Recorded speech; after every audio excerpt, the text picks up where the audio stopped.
hạt ấy ban mình bàn bòn ảo lão dân dê pi pi thả bòn sần à vay tới chữ bòn bòn miền này thả cả thơ oi ri chầm ra sịch đây ri chầm ra nom từ rô phiệp sọc san sà bô sà bài rong rương nô oi chmó thả bòn lô tra tại miền phiệp ri chầm ra tớp chia bọp hộpในบอนបើសិនជាយើងមានត្រឹមតែចិត្តជាអនុមោទនាចិត្តជ្រះថ្លាវាគ្រាន់តែជាសម្បកបុណ្យទេសម្បកបុណ្យទេសម្បកនេះពេលខ្លះគេសេសមោជើងបណាពេលខ្លះគេសេអញ្ចេះពេលខ្លះគេសេអញ្ចេះវាគ្រាន់តែជាសម្បកបុណ្យទេសម្បកបុណ្យវាមិនអាចរុញឲ្យទៅរកភាពរីកចម្រើនបានទេលុះត្រាតែសាច់បុណ្យណា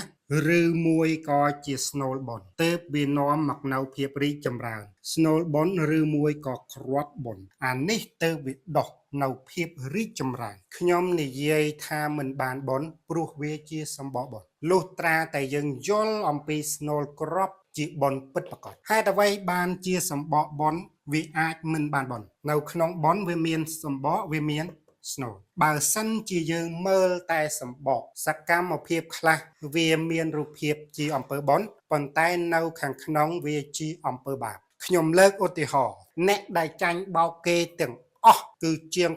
90% ជាទូទៅគឺចាញ់បោកគេដោយសារតែសម្បកបុណ្យនៅពេលដែលមើលឃើញសភាពខាងក្រៅយល់ថាល្អហើយចិត្តជ្រះថ្លាហើយគិតថាជាអំពើបុណ្យហើយតែលទ្ធផលចុងក្រោយស្នូលខាងក្នុងគឺជាអំពើបាបមានអ្នកខ្លះចាញ់បោកគេអស់លុយអស់កាក់មានអ្នកខ្លះចាញ់បោកគេយកទៅធ្វើជាទេសកលអនឡាញទៀតផងដូចរឿងអ៊ូខុងចឹងអ៊ូខុងខ្លាំងណាស់ប៉ុន្តែខាងជេងអត់ស្គាល់ថាអ្វីទៅជាបុណ្យពិតប្រាកដទេខាងជេងអត់ស្គាល់ព្រះយូឡាយទេដូច្នេះហើយបិសាចក្រឡាខ្លួនធ្វើជាព្រះយូឡាយខាងជេងចាញ់បោកបិសាច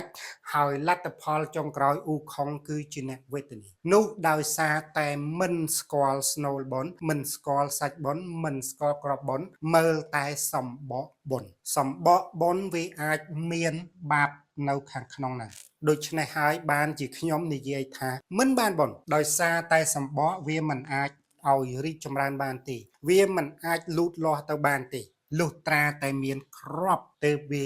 ដុះទៅវារីកចម្រើនបុណ្យគឺអញ្ចឹងគ្រាប់បុណ្យទៅជាធាតុនៃភាពរីកចម្រើនការទូលសៀវភៅគម្ពីរព្រះត្រៃបិដកវាគឺជាសម្បកបុណ្យទេមានចិត្តអនុមោទនាគឺជ្រះថ្លាវាជាតួបុណ្យហើយក៏ប៉ុន្តែជាតួនៃសម្បកលុះត្រាតែយើងយល់អំពីគំនិតនៅក្នុងគម្ពីរបើគម្ពីរនឹងមើលខ្លឹមសារមួយព្រះពុទ្ធចង់និយាយអំពីអ្វីទៅជាសច្ចធម៌នោះហើយទើបជាបុណ្យពិតប្រាកដ